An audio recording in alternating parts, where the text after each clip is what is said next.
Hyderabad old సిటీలో భారీ అగ్ని ప్రమాదం చోటు చేసుకుంది. ఎలక్ట్రానిక్ షోరూమ్ అది. ఆ షోరూంలో ఒక్కసారిగా మంటలు చెలరేగాయి. అయితే ఈ మంటలు ఎగిసిపడడంతో సుమారుగా 10 ఫైర్ ఇంజన్లు వెళ్లాల్సి వచ్చింది ఈ మంటల్ని ఆర్పడం కోసం. సో ప్రస్తుతానికి ఫైర్ ఇంజన్లు మంటలను ఆర్పే ప్రయత్నం చేస్తున్నాయి. 10 ఫైర్ ఇంజన్లు అక్కడికి చేరుకున్నాయి. అయితే మంటల్లో షోరూమ్ పూర్తిగా కాలి బూడిదైపోయింది. షోరూమ్ ఉన్నటువంటి ఒక కారు కూడా పూర్తిగా మంటల్లో చిక్కుని అది కూడా కారు పూర్తిగా కాలి బూడిదైపోయింది. ఒక్కసారిగా భారీ శబ్దాలు రావడంతో స్థానికులంతా పరుగులు పెట్టారు. ప్రమాదంలో ఇప్పటికే ఈ సంఘటనలో ఒకరు మరణించినట్టు తెలుస్తోంది. నలుగురికి చాలా తీవ్రంగా గాయాలు కూడా అయ్యాయి. అయితే కారులో పేలుడు జరిగిందా అనే అనుమానం వ్యక్తమవుతోంది. సో విజువల్స్ మనం చూస్తున్నాం. Electronic showroom. So Hyderabad old సిటీలోని షాలిబండ దగ్గర ఒక ఎలక్ట్రానిక్ షోరూమ్ అది. ఎలక్ట్రానిక్ షోరూంలో నిన్న అర్ధరాత్రి సమయంలో ఒక్కసారిగా భారీగా మంటలు ఎగిసిపడ్డాయి. ఈ మంటలు తాటికి చూడండి, ఇక్కడ ఇది ఆ షోరూమ్కి సంబంధించినటువంటి సిచ్యువేషన్. సో ముందుగా మీకు ఒక విజువల్ చూపిస్తాను. దాని ముందు కార్ పార్క్ చేసి ఉంది ఆ షోరూమ్ ముందే. ఆ కారు కూడా ఈ మంటల తాటికి లేకపోతే మంటలకు వచ్చిన సెగకి ఆ కారు కూడా ఒకసారిగా బ్లాస్ట్ అయిపోయింది. ఆ బ్లాస్ట్ అయిపోయిన తర్వాత ఆ కారు మరింత మంటలకి అంటే అగ్నికి ఆహుతైన అంటే ఇంకా బీజం వేసినట్టుగా ఇంకా డీజిల్ పెట్రోల్ అనేది పోసినట్టుగా ఆ కార్ బ్లాస్ట్ అనేది ఇంకా మంటల్ని మరింతగా రెచ్చగొట్టింది. సో మంటలు మరింతగా పెరిగిపోయాయి. ఆ షోరూమ్తో పాటుగా కారు కూడా కంప్లీట్గా కాలి బూడిదైపోయిన విజువల్స్ మీరు చూస్తున్నారు. సో అదొక క్రౌడీ ప్లేస్, అంత సామాన్యంగా ఉన్నటువంటి ప్రాంతం ఏం కాదు. సో అదొక క్రౌడీ ప్లేస్గా ఉంది. చుట్టూ నివాసాలు ఉన్నాయి. ఇక్కడ ఇవన్నీ కూడా బిల్డింగ్స్ లేకపోతే ఇతరత్ర నివాసాలు ఉన్నాయి. అదొక ఎలక్ట్రానిక్ షోరూమ్ మాత్రమే. సో ఎలక్ట్రానిక్ షోరూంలో ఒక్కసారిగా ఇంతటి స్థాయిలో మంటలు చెలరగడం అందరినీ భయభ్రాంతకు గురి చేసింది. రాత్రి సమయంలో ఒక్కసారిగా భారీ శబ్దం వేయడంతో ఏదైనా బ్లాస్ట్ అయిందా, ఏదైనా పేలుడు సంభవించిందా, ఢిల్లీ మాదిరిగా ఇంకేదైనా జరిగిందా? ఎందుకంటే ఓల్డ్ సిటీ లాంటి ఏరియా, ఎక్కువ క్రౌడ్ ఉండే ప్లేస్, షాలిబండ లాంటి ప్రాంతాల్లో ఈ ఘటన జరిగింది కాబట్టి వారంతా భయపడిపోయి ఒక్కసారిగా షాక్ గురైపోయి అక్కడి నుంచి పరుగులు పెట్టి దాన్ని చూసేందుకు వచ్చారు. 10 ఫైర్ ఇంజన్లు చేరుకున్నాయి. నేను ఈ వార్త చెప్పే సమయానికి ఇంకా అక్కడ ఫైర్ ఇంజన్లు ఈ మంటల్ని ఆర్పుతూనే ఉన్నాయి. మంటల్ని ఆర్పే ప్రయత్నం జరుగుతోంది. సో విజువల్స్లో మనం చూస్తున్నాం. This content had some disturbing visuals. Your descriptions advised. ఈ కాంటెంట్ మిమ్మల్ని కొంత కలవరపాటు గురి చేసే అంశాలను తగు జాగ్రత్తలు తీసుకోమని ఆర్టీవీ హెచ్చరిస్తోంది. So right. అయితే ఈ పేలుడు దాటికి అక్కడ ముగ్గురు ఎగిరిపడ్డారంట. ఎక్కడో చాలా దూరంగా ఎగిరిపడ్డారు. అయితే కారు కూడా బ్లాస్ట్ అయింది. ఆ విజువల్స్లో మనం చూస్తున్నాం. భారీగా మంటలు ఎగిసిపడుతూ ఉన్నాయి. సో ఆ మంటల్లో ఇప్పటికే ఒకరు సజీవ దహనం అయిపోయినట్టు తెలుస్తోంది. మరికొంతమంది ఎగిరిపడ్డారు. చాలా తీవ్రంగా గాయాలై వారి పరిస్థితి కూడా విషమంగా ఉంది. ముగ్గురు ఎగిరిపడ్డారు, ఎగిరి బయటపడిపోయారు. సో వారి సిచ్యువేషన్ కూడా ప్రస్తుతానికి కొంత విషమంగా ఉన్నట్టు తెలుస్తుంది. వారు ఆసుపత్రి తీసుకెళ్లి చికిత్స అందిస్తున్నారు. అయితే ఈ మంటలు రావడానికి ఏదైనా షార్ట్ సర్క్యూట్ కారణమైందా లేదా కారులోనే పేలుడు సంభవించిందా ఇంకా అనుమానం వ్యక్తమవుతూనే ఉంది. కారులో పేలుడు సంభవించడం కారణంగా ఈ యొక్క షోరూమ్ నిప్పంటుకుందా, లేదంటే షోరూమ్ నిప్పంటుకున్న తర్వాత కారుకి మంటలు అంటుకున్నాయా, ఇలా అనుమానం వ్యక్తమవుతోంది. ప్రస్తుతానికి షాలిబండ ఎక్కడైతే ఈ సంఘటన చోటు చేసుకుంది ఎలక్ట్రానిక్ షోరూంలో, అక్కడికి చాలా పెద్ద ఎత్తున ఫైర్ ఇంజన్లు చేరుకున్నాయి. పోలీసు అధికారులు చేరుకున్నారు. మంటలను ఆర్పే ప్రయత్నం ప్రస్తుతానికి కొనసాగిస్తున్నారు. ఏకంగా అక్కడ ఉన్నటువంటి ఎవరైతే ఆ సమీప ప్రాంతాల్లో అక్కడ ఆ సంఘటన స్థలంలో ఉన్నారో వారంతా ఎగిరిపడ్డారు. వారు మంటల దాటికి ఆ శబ్దానికి ఎగిరి చాలా దూరంగా పడిపోయారు. చాలా తీవ్రంగా గాయాలు కూడా అయ్యాయి. మరిన్ని అప్డేట్స్తో మా ప్రతినిధి పవన్ సిద్ధంగా ఉన్నారు. పవన్, సో ప్రజెంట్ ఈ ఎలక్ట్రానిక్ షోరూమ్ సంబంధించినటువంటి మంటలు అంటుకోవడానికి కారణం ఏంటి?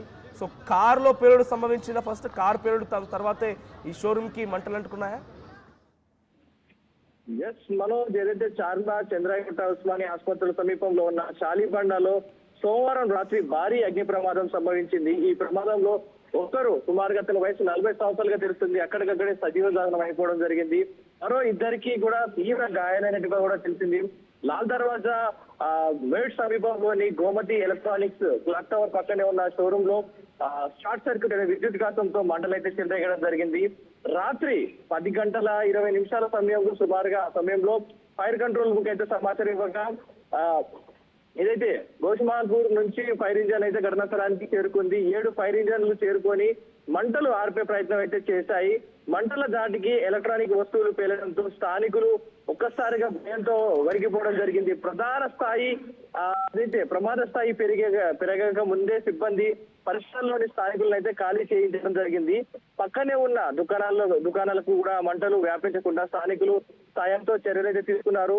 అయితే అక్కడే ఏదైతే షోరూమ్ నిలిపి ఉన్న వాహనాలు సైతం కాలి బూడిదైపోవడం జరిగింది. షోరూమ్ ఎదుట నిలిపి ఉన్న ఆ సిఎన్జి కార్ కూడా ఒక్కసారిగా బ్లాస్ట్ అవ్వడం జరిగింది.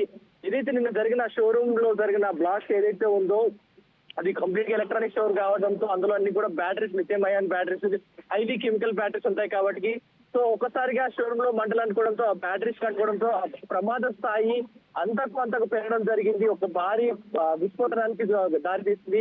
చుట్టుపక్కల ఇండ్లలో ఎవరైతే ఉంటారో దూరం నుంచి సెల్ ఫోన్ లో వీడియోస్ రికార్డ్ చేసే సమయంలో కూడా ఒక్కొక్క బ్యాటరీ ఒక్కొక్క సమయానికి పేలడంతో ఒక్కసారిగా కూడా మంటలు ఇండ్ల వరకు వారి బాల్కనీ వరకు కూడా వ్యాపించడం జరిగింది. అలాంటి ఒక బ్లాస్ట్ అయితే Pavan one second get back to again. నేను మీ దగ్గర మళ్ళీ వస్తాను. One more big breaking coming on.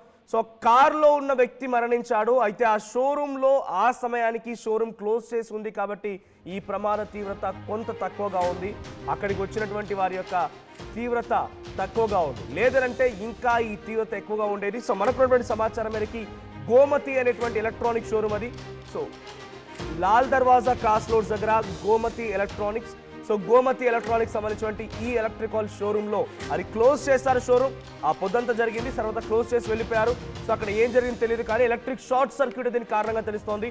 So ముందుగా ఎలక్ట్రానిక్ షోరూమ్ లో షార్ట్ సర్క్యూట్ అయింది. ఆ షార్ట్ సర్క్యూట్ కారణంగా మంటలు చెలరేగాయి. దాని ముందే ఒక కార్ పార్క్ చేసింది, కార్లో డ్రైవర్ కూడా ఉన్నాడు. సో అయితే ఆ కార్ డ్రైవర్ అక్కడ మంటల తాటికి ఆ కారు కూడా అంటుకోవడంతో సజీవంగా దహనమైపోయాడు. అయితే ఇక్కడ మరణించిన దాంట్లో ఎలక్ట్రానిక్ షోరూంలో ఉన్న వాళ్ళు కాదు, కారులో ఉన్న ఆ డ్రైవర్ మరణించాడు. అయితే ఎలక్ట్రానిక్ షోరూంలో ఎవరు లేరు, కానీ చుట్టుపక్కల అక్కడ ఉన్నటువంటి కొంతమంది ఆ భారీ శబ్దానికి పేలుడికి ఒక్కసారిగా ఎగిరిపడ్డారు. వారంతా దూరంగా విసిరివేయబడ్డారు. సో ముగ్గురికి చాలా తీవ్రంగా గాయాలయ్యాయి. So Pavan, so electronic showroom ఆ సమయంలో క్లోజ్ అయింది కాబట్టి సరిపోయింది, లేదంటే ఈ ప్రమాదం చాలా ఎక్కువగా ఉండేది. సో ప్రెసెంట్ అప్డేట్స్ ఏంటి పవన్ దీనిపైన? ఏదైతే ప్రమాద స్థాయిని ముందుగానే ఫైర్ ఇంజిన్ సిబ్బంది పసిగట్టి ఫైర్ ఇంజిన్ సాయంతో మంటల్ని కొంచెం కంట్రోల్ తీయడం అయితే జరిగింది. కానీ ఆ కంట్రోల్ తెచ్చే సమయంలోనే జరగాల్సిన పూర్తి స్థాయి డ్యామేజ్ అయితే అవడం జరిగింది. ఏదైతే కార్ బయట షోరూమ్ బయట నిలిపిన కార్ ఏదైతే ఉందో అది సిఎన్జి కార్ గా తెలుస్తుంది. ఆ సిఎన్జి కార్ కావడంతో ఆ కార్ ఒక్కసారిగా బ్లాస్ట్ అవడం జరిగింది. సిలిండర్ కి నిన్న ఒక గతంలో చూసాం, ఏదైతే యూసుఫ్గూడలో జరిగిన యూసుఫ్గూడలో జరిగిన సిలిండర్ బ్లాస్ట్ కి ఒక మైనర్ మృతి చెందింది. సిలిండర్ గ్యాస్ కి అంత పవర్ ఉంటుంది. అలాగే సిఎన్జి కారు ఏదైతే ఉందో మండల తాకిడికి ఆ సిఎన్జి కూడా బ్లాస్ట్ అవడంతో ఆ బ్లాస్ట్ షోరూమ్ కంటే ఈ కార్ బ్లాస్ట్ ఇంకా రెట్టింపులు అవడం జరిగింది. చుట్టుపక్కల ఉన్న వారు ఆ బ్లాస్ట్ కి షోరూమ్ లో అటు ఎలక్ట్రానిక్ షోరూమ్ అని అంటే చాలా పెద్ద ఎత్తున ఏసీలు, రిఫ్రిజిరేటర్లు, లేకపోతే వాషింగ్ మిషన్ ఇవన్నీ కూడా ఉండి ఉంటాయి.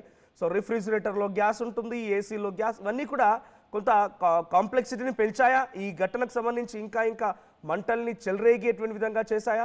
సో ఈ ఎలక్ట్రానిక్ షోరూంలో ఉన్నటువంటి ఈ ప్రమాదంతో ఒక్కసారిగా భారీ శబ్దం వచ్చిందంటే బహుశా ఇవే కారణమై ఉంటాయి. సో ప్రజెంట్ అక్కడ ఎంత నష్టం జరిగే అవకాశం ఉంది, ఎంత నష్టం వాటిల్లేదని అక్కడ యజమాని చెప్తున్నారు. అక్కడ సిచ్యువేషన్ ఏంటి కరెంట్లో?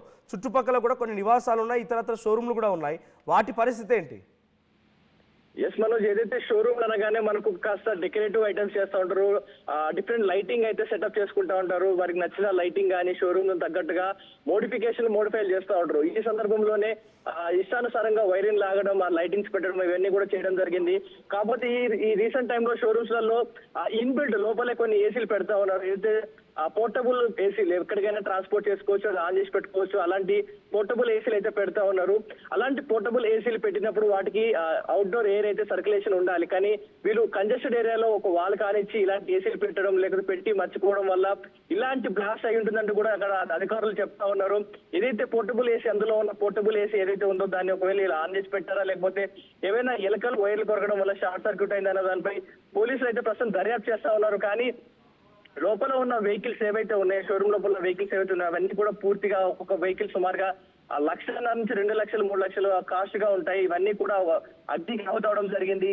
సో ఇవి పేలుతున్న సమయంలో ఆ బ్యాటరీస్ కాలిపోవడంతో అక్కడ ఉన్న చుట్టుపక్కల ఉన్న ఏరియా మొత్తం కూడా కెమికల్ మొత్తం స్ప్రెడ్ అవడం జరిగింది. ఆ చుట్టుపక్కలంతా కూడా ఆ పొగ ఏదైతే మామూలు కట్టెలు కాలిస్తే స్మోక్ వస్తుంది, కానీ కెమికల్ బ్యాటరీస్ బర్న్ అవడంతో ఆ చుట్టుపక్కలంతా కూడా కెమికల్ స్మోక్ అనేది స్ప్రెడ్ అవుతుంది. ఆ చుట్టుపక్కల ఉన్న వారందరూ కూడా కాస్త అస్వస్థతకు గురయ్యారు. సో చుట్టుపక్కల ఉన్న వారందరినీ కూడా రోజు ఒక 24 అవర్స్ వరకు ఏరియాని వెకేట్ చేయండి, ఖాళీ చేయాలంటూ కూడా అధికారులు అయితే ఆదేశాలు ఇవ్వడం జరిగింది. సో రెస్క్యూ టీమ్ ఆపరేషన్ అయితే చేస్తా ఉన్నారు. ఈ మంటల తాటికి, పేలుడు తాటికి పక్కనటువంటి ఇతర నివాసాలు కానివ్వండి, లేకపోతే ఇతరత్ర బిల్డింగ్స్ లేదంటే షాపింగ్ కాంప్లెక్స్లకి ఏమైనా ప్రభావం చూపించింది? అక్కడ ఏదైనా కొంత ఇబ్బందికరమో, లేకపోతే మంటల తాటికి అవి కూడా అంటుకోవడమో, లేకుంటే పక్కన ఏదైనా పగులు రావడమో బిల్డింగ్కి, ఇటువంటి సిచ్యువేషన్ ఏదైనా ఉందా? ఎస్ మనోజ్, ఏదైతే ఆ బిల్డింగ్ సంబంధించి ప్రస్తుతానికి పక్కన ఉన్న బిల్డింగ్ అయితే ప్రస్తుతానికి అందరూ ఖాళీ చేసి వెళ్ళిపోయారు, తనిఖీలు అయితే చేస్తా ఉన్నారు.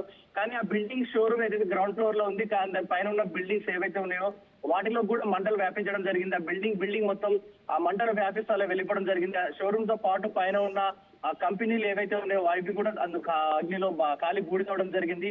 సో పోలీసులు దర్యాప్తు చేస్తా ఉన్నారు. చుట్టుపక్కల ఇళ్ళ వాళ్ళైతే సుమారుగా 2 ఇళ్ల దూరం నుంచే వారందరూ మంటలు స్టార్ట్ అయినప్పటి నుంచి దూరంగా చూస్తా ఉన్నారు. కానీ అదృష్టవశాత్తు పక్కన ఇళ్లకు ఏ మంటలు అంటుకోలేదు. ఈ బ్యాటరీ బ్లాస్ట్ ఏవైతే ఉన్నాయో ఆ బ్యాటరీ బ్లాస్ట్ అయిన ప్రతిసారి ఆ మంట అనేది వారి ఇంటి బాల్కనీ వరకు చుట్టుపక్కల ఉన్న ఏరియాస్ వరకు ఒకసారి ఇలా స్ప్రెడ్ అయ్యి వెళ్ళిపోవడం జరిగింది Manoj. Right, thank you Pavan. So మొత్తంగా హైదరాబాద్ లాల్ దర్వాజా క్రాస్ రోడ్ దగ్గర, లాల్ దర్వాజా ఓల్డ్ సిటీలోని లాల్ దర్వాజా క్రాస్ రోడ్ దగ్గర గోమతి ఎలక్ట్రానిక్స్లో ఒక షార్ట్ సర్క్యూట్ చోటు చేసుకొని లోపల ఎలక్ట్రానిక్ గుడ్స్, రిఫ్రిజిరేటర్లు, ఏసీలు, టీవీలు, ఇతరత్ర వాషింగ్ మిషన్లు అన్నీ కూడా పూర్తిగా అంతా గ్యాస్తో నిండి ఉంటాయి, ఎలక్ట్రానిక్ గుడ్స్ కాబట్టి కంప్లీట్గా ఈ బ్లాస్ట్కి గురైపోయి పేలుడు సంభవించింది. భారీ శబ్దంతో ఒక్కసారిగా అక్కడ ఉన్నటువంటి చుట్టుపక్కల పరిసర ప్రాంతాల ప్రజలు మొత్తం కూడా ఒక్కసారిగా అలర్ట్ అయిపోయారు, ఒక్కసారిగా షాక్ గురైపోయారు. సో అక్కడ సమీపంగా ఒక కార్ కూడా పార్క్ చేసి ఉంది. ఆ కార్లో ఉన్నటువంటి వ్యక్తి కూర్చున్న చోటే ఆ డ్రైవర్ సీట్లోనే పూర్తిగా సజీవ దహనమైన సిచ్యువేషన్. మరికొంతమంది అదే ఆ షోరూమ్ సుమారుగా క్లోజ్ అయిన తర్వాత ఈ సంఘటన చోటు చేసుకుంది కాబట్టి అక్కడ కొంత ప్రమాద తీవ్రత, లేకుంటే గాయాల పాలైన వారి తీవ్రత, లేకుంటే మరణించిన వాళ్ళ సంఖ్య తక్కువగా ఉంది. లేదంటే అది వర్కింగ్ సమయంలో అయితే కనుక ఈ ప్రమాదం మరో నెక్స్ట్ లెవెల్లో ఉండేది. సో కార్లో ఉన్నటువంటి వ్యక్తి ప్రస్తుతానికి సజీవ దహనమైనట్టు తెలుస్తోంది. సో ఇంకా ఈ ఘటనకు సంబంధించి ఏంటి, ఎలా జరిగింది, ఎలా ఈ సంఘటన చోటు చేసుకుంది, దీనికి కారణం ఏంటనేది మాత్రం ఇంకా పూర్తి వివరాలు అధికారులు వెల్లడించాల్సి ఉంది. అసలైన తొలి వెలుగు. ఫాలో వాట్సాప్ @తొలి వెలుగు అఫీషియల్.